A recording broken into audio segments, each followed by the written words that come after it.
পুজোর কিন্তু আর মাত্র 3-4 দিন বাকি রয়েছে। তো আমি হেয়ার কাট করবো অনেক দিন ধরেই ভাবছিলাম। তো ফাইনালি আমি হেয়ার কাট করতে চলে গেছিলাম। দেখো চুলগুলোর অবস্থা কী মানে ভালো ছিল, চুলের কন্ডিশন খারাপ ছিল না, কিন্তু তোমার এত বড় হয়ে গেছিলো। আর আমি না বেবি হওয়ার পর আর ঠিকঠাকভাবে ম্যানেজও করতে পারতাম না, ঠিকঠাকভাবে শ্যাম্পু করা, অয়েলিং করা কিছুই আমার ঠিকঠাক হচ্ছিল না। তো যার কারণে চুলগুলো অনেকটাই বড় আর চুলও একটু উঠছিল। তো যার কারণে আমি ভাবলাম একটু নিউ লুকও হয়ে যাবে, পুজো আসছে যেহেতু সামনেই, আর একটু চুলটাকে একটু ম্যানেজ করারও ইজি ওয়ে হয়ে যাবে যে চুল কাটলে। তো তাই জন্য আমি এদিন চলে গেছিলাম আমাদের এখানে একটা বিউটি স্যালনে। তো সেখানে গিয়ে প্রথমে হেয়ার কাটটা করছিলাম।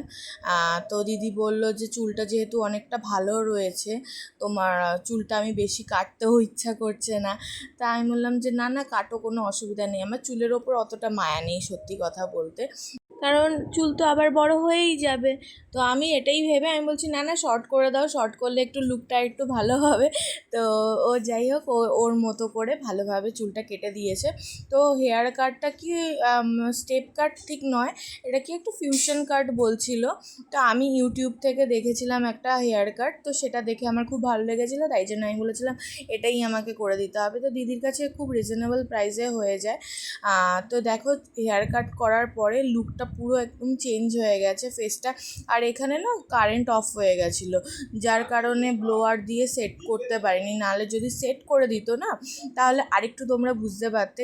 এত সুন্দর কাটটা হয়েছে, খুব ভালো লাগছিলো দেখতে। আমার তো সত্যি কথা বলতে খুব ভালো লেগেছে। আমি একদম ছোটোবেলায় এরকম হেয়ার কাট করতাম। তো আমার হাজব্যান্ড দেখে বলছে যে একদম ছোটোবেলার মতো লাগছে। তো আমার খুব ভালো লেগেছে সত্যি কথা।